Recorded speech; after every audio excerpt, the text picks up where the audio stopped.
Test 4. This is the IELTS listening test. You will hear a number of different recordings and you will have to answer questions on what you hear. There will be time for you to read the instructions and questions, and you will have a chance to check your work. All the recordings will be played once only. The test is in 4 parts. At the end of the test, you will be given 10 minutes to transfer your answers to the answer sheet. Now turn to Part 1.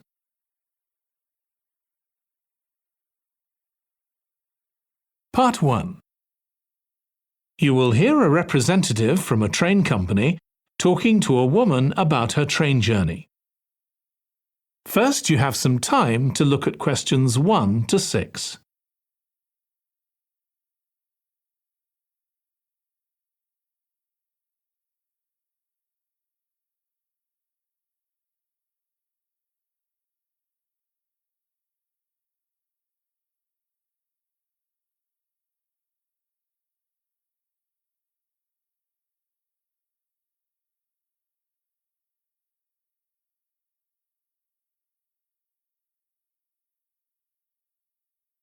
Now listen carefully and answer questions 1 to 6. Hello, do you mind if I ask you some questions about your journey today? We're doing a customer satisfaction survey. Yes, OK. I've got about 10 minutes before my train home leaves. I'm on a day trip. Great, thank you. So, first of all, could you tell me your name? It's Sophie Bird. Thank you. And would you mind telling me what you do? I'm a journalist. Oh, really? That must be interesting. Yes, it is. So, was the reason for your visit here today work? Actually, it's my day off. I came here to do some shopping. Oh, right. But I do sometimes come here for work. OK. Now, I'd like to ask some questions about your journey today, if that's OK. Yes, no problem. Right. So, can you tell me which station you're travelling back to? Stormforth, where I live. Can I just check the spelling? Staunfirth?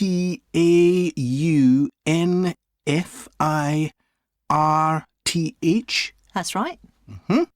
And you travelled from there this morning? Yes.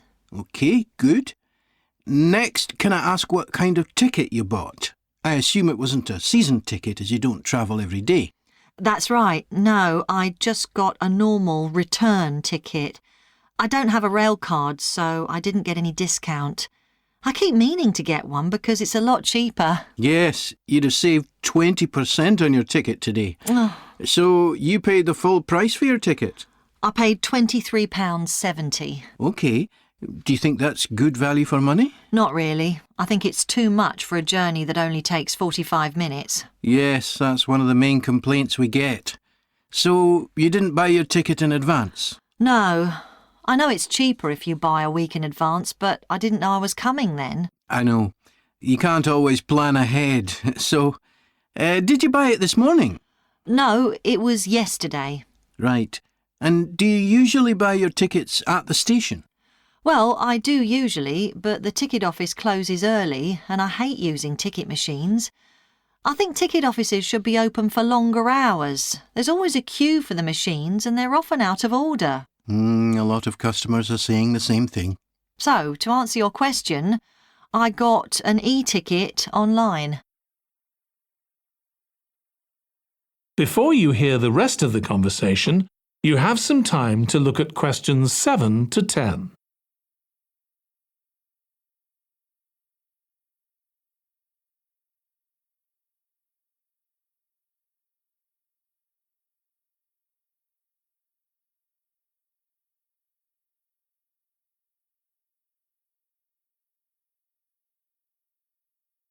Now listen and answer questions 7 to 10. OK, thank you. Now, I'd like to ask you about your satisfaction with your journey. So what would you say you were most satisfied with today? Well, I like the Wi-Fi on the train. It's improved a lot. It makes it easier for me to work if I want to. That's the first time today anyone's mentioned that. Oh. It's good to get some positive feedback on that. Mm. And is there anything you weren't satisfied with? Well, normally the trains run on time and are pretty reliable, but today there was a delay. The train was about 15 minutes behind schedule. OK, I'll put that down. Now, I'd also like to ask about the facilities at the station. You've probably noticed that the whole station's been upgraded. What are you most satisfied with? I think the best thing is that they've improved the amount of information about train times, etc., that's given to passengers. It's much clearer. Before, there was only one board and I couldn't always see it properly, which was frustrating. That's good. And is there anything you're not satisfied with? Let's see. I think things have generally improved a lot. The trains are much more modern and I like the new cafe. But one thing is that there aren't enough places to sit down, especially on the platforms. OK, so I'll put seating down, shall I, as the thing you're least satisfied with? Yes, OK. Can I ask your opinion about some of the other facilities? Mm-hmm. We'd like feedback on whether people are satisfied, dissatisfied, or neither satisfied nor dissatisfied. OK. What about the parking at the station? Well, to be honest, I don't really have an opinion, as I never use it. So neither satisfied nor dissatisfied for that, then? Yes, I suppose so. OK, and what about the... That is the end of part 1.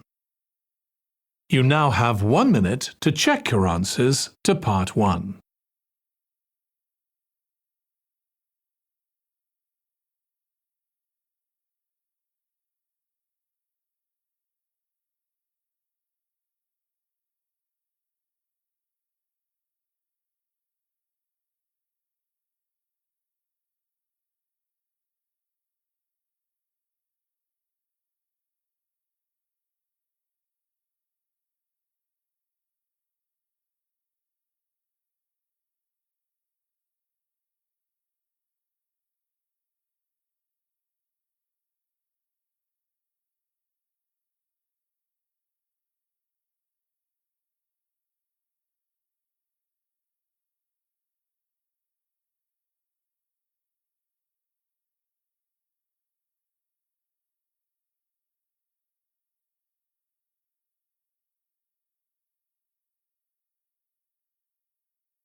Part 2. You will hear the chair of a committee on park facilities addressing her local town council about changes that have been made to the park. First, you have some time to look at questions 11 to 16.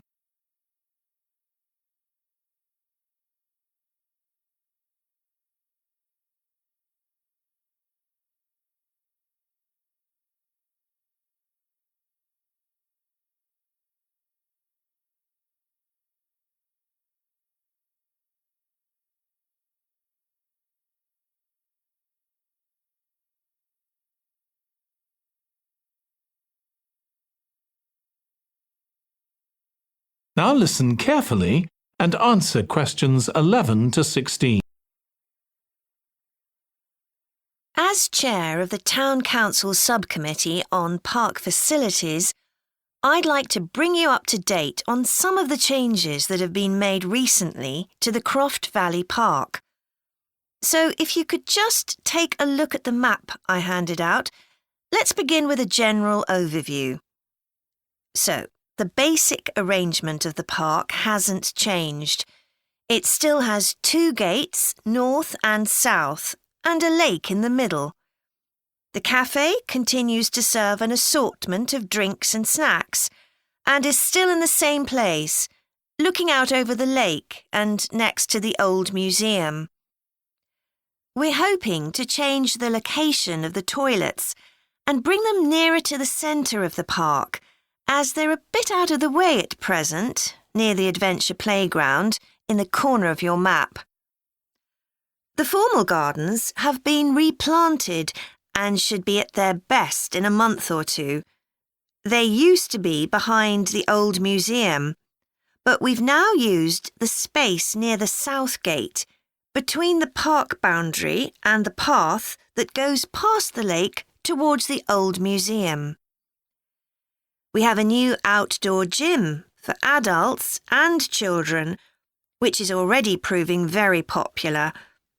It's by the glass houses, just to the right of the path from the south gate. You have to look for it as it's a bit hidden in the trees. One very successful introduction has been our skateboard ramp. It's in constant use during the evenings and holidays. It's near the old museum, at the end of a little path that leads off from the main path between the lake and the museum. We've also introduced a new area for wildflowers to attract bees and butterflies. It's on a bend in the path that goes round the east side of the lake, just south of the adventure playground. Before you hear the rest of the presentation, you have some time to look at questions 17 to 20.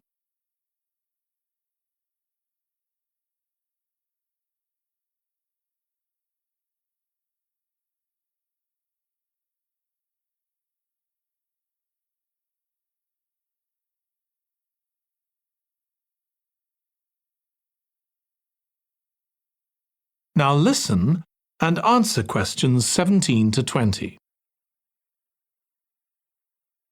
Now, let me tell you a bit more about some of the changes to Croft Valley Park. One of our most exciting developments has been the adventure playground. We were aware that we had nowhere for children to let off steam and decided to use our available funds to set up a completely new facility in a large space to the north of the park. It's open year-round, though it closes early in the winter months, and entrance is completely free. Children can choose whatever activities they want to do, irrespective of their age. But we do ask adults not to leave them on their own there. There are plenty of seats where parents can relax and keep an eye on their children at the same time. Lastly, the glass houses. A huge amount of work has been done on them to repair the damage following the disastrous fire that recently destroyed their western side. Over £80,000 was spent on replacing the glass walls and the metal supports, as well as the plants that had been destroyed, although, unfortunately, the collection of tropical palm trees has proved too expensive to replace up to now. At present, the glass houses are open from 10 a.m. to 3 p.m. Mondays to Thursdays, and it's hoped to extend this to the weekends soon. We're grateful to all those who helped us by contributing their time and money to this achievement. The gardens have really been a... That is the end of part 2. You now have 30 seconds to check your answers to part 2.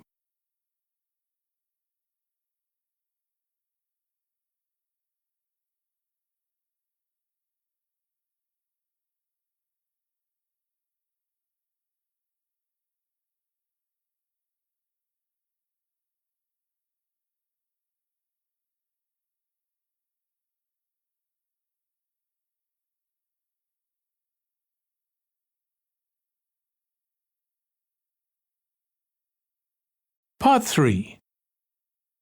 You will hear 2 students of social history called Annie and Jack discussing their presentation about refrigeration. First, you have some time to look at questions 21 to 24.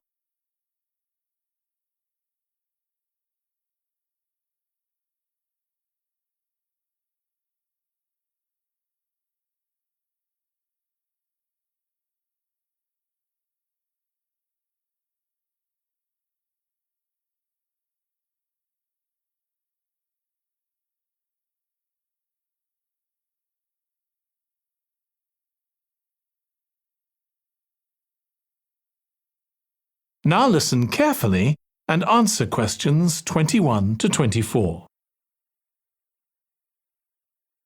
OK, Jack. Before we plan our presentation about refrigeration, let's discuss what we've discovered so far. Fine, Annie, though I have to admit I haven't done much research yet. Nor me. But I found an interesting article about ice houses. I'd seen some 18th and 19th century ones here in the UK, so I knew they were often built in a shady area or underground, close to lakes that might freeze in the winter. Then blocks of ice could be cut and stored in the ice house. But I didn't realise that insulating the blocks with straw or sawdust meant they didn't melt for months. The ancient Romans had refrigeration too. I didn't know that. Yes, pits were dug in the ground and snow was imported from the mountains, even though they were at quite a distance. The snow was stored in the pits. Ice formed at the bottom of it. Both the ice and the snow were then sold. The ice cost more than the snow, and my guess is that only the wealthy members of society could afford it. I wouldn't be surprised. I also came across an article about modern domestic fridges. Several different technologies are used, but they were too complex for me to understand. You have to wonder what happens when people get rid of old ones. You mean because the gases in them are harmful for the environment? Exactly. At least there are now plenty of organisations that will recycle most of the components safely. But of course, some people just dump old fridges in the countryside. It's hard to see how they can be stopped, unfortunately. In the UK, we get rid of 3 million a year altogether. That sounds a lot, especially because fridges hardly ever break down. That's right. In this country, we keep domestic fridges for 11 years on average, and a lot lasts for 20 or more. So if you divide the cost by the number of years you can use a fridge, they're not expensive, compared with some household appliances. True. I suppose manufacturers encourage people to spend more by making them different colours and designs. I'm sure when my parents bought their first fridge, they had hardly any choice. Yes, there's been quite a change. Before you hear the rest of the discussion, you have some time to look at questions 25 to 30.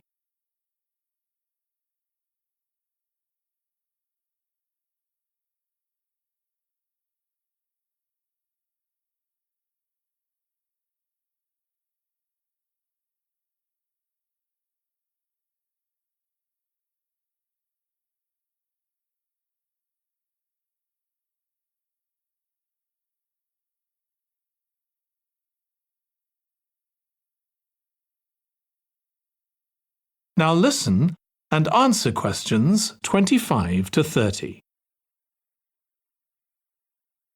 Right, let's make a list of topics to cover in our presentation and decide who's going to do more research on them. Then later we can get together and plan the next step. OK. How about starting with how useful refrigeration is and the range of goods that are refrigerated nowadays? Because, of course, it's not just food and drinks. No, I suppose flowers and medicines are refrigerated too. And computers. I could do that, unless you particularly want to. No, that's fine by me.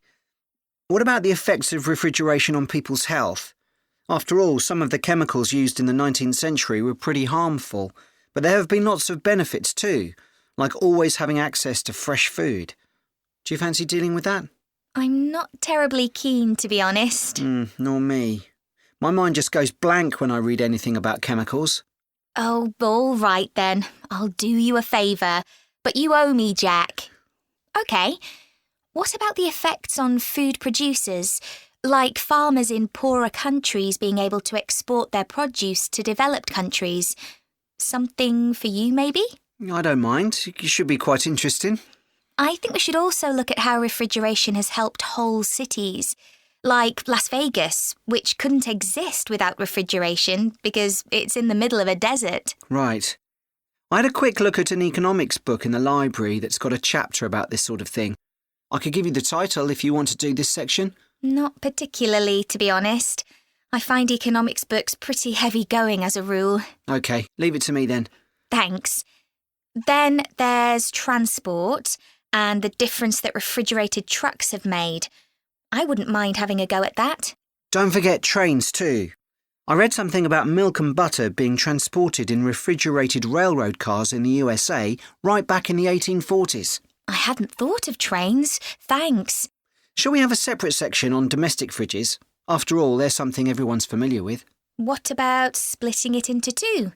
You could investigate 19th and 20th century fridges, and I'll concentrate on what's available these days, and how manufacturers differentiate their products from those of their competitors. OK, that'd suit me. That is the end of part 3.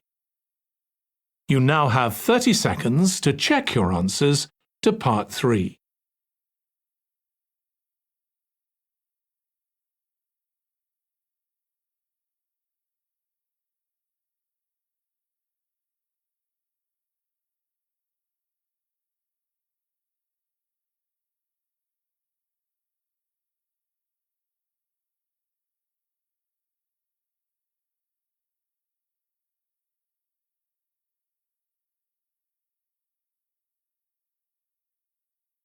Part 4.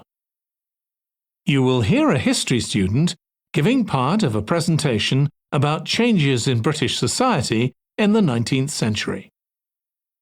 First, you have some time to look at questions 31 to 40.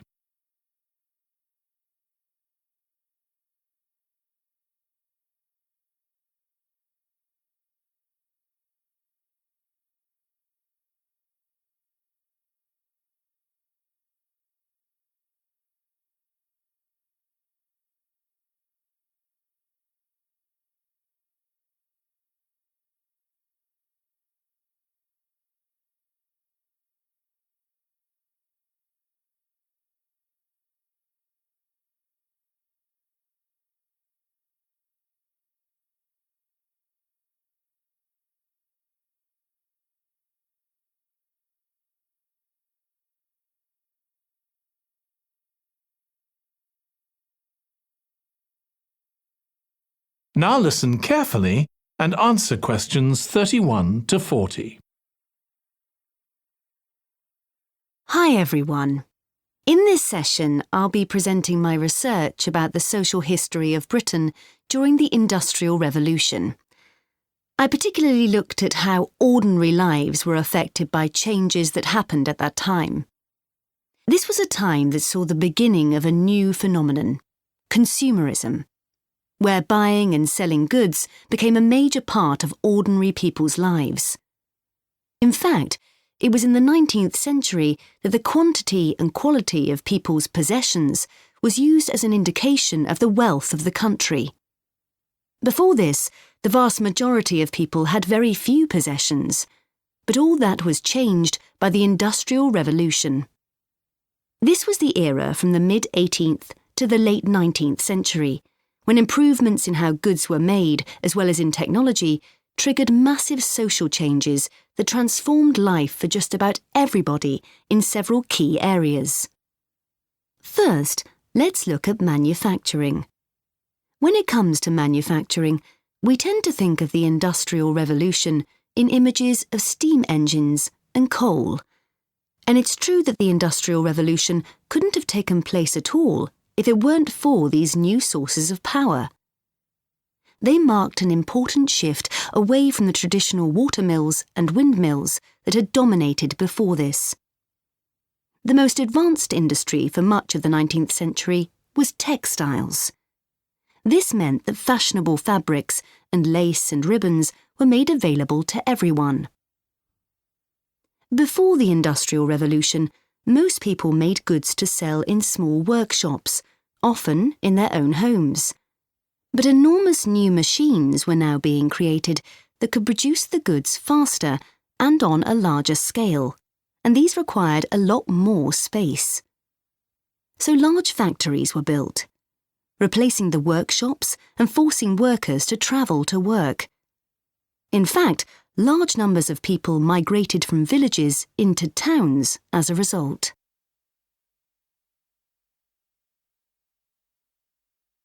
As well as manufacturing, there were new technologies in transport, contributing to the growth of consumerism.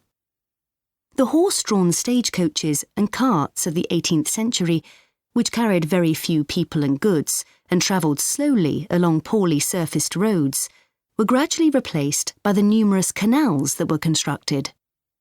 These were particularly important for the transportation of goods. The canals gradually fell out of use, though, as railways were developed, becoming the main way of moving goods and people from one end of the country to the other. And the goods they moved weren't just coal, iron, clothes, and so on. Significantly, they included newspapers, which meant that thousands of people were not only more knowledgeable about what was going on in the country, but could also read about what was available in the shops. And that encouraged them to buy more. So faster forms of transport resulted in distribution becoming far more efficient. Goods could now be sold all over the country instead of just in the local market. The third main area that saw changes that contributed to consumerism was retailing. The number and quality of shops grew rapidly, and in particular, small shops suffered as customers flocked to the growing number of department stores, a form of retailing that was new in the 19th century. The entrepreneurs who opened these found new ways to stock them with goods and to attract customers. For instance, improved lighting inside greatly increased the visibility of the goods for sale. Another development that made goods more visible from outside resulted from the use of plate glass, which made it possible for windows to be much larger than previously. New ways of promoting goods were introduced too. Previously, the focus had been on informing potential customers about the availability of goods. Now, there was an explosion in advertising trying to persuade people to go shopping. Flanders claims that one of the great effects of the Industrial Revolution was that it created choice. All sorts of things that had previously been luxuries, from sugar to cutlery, became conveniences, and before long they turned into necessities. Life without sugar or cutlery was unimaginable, rather like mobile phones these days. That is the end of part 4. You now have 1 minute to check your answers to part 4.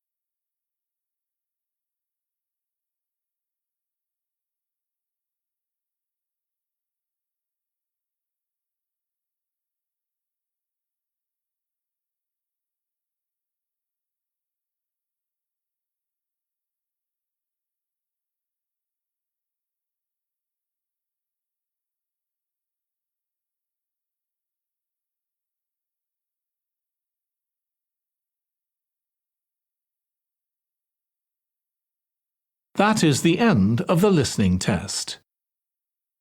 In the IELTS test, you would now have 10 minutes to transfer your answers to the answer sheet.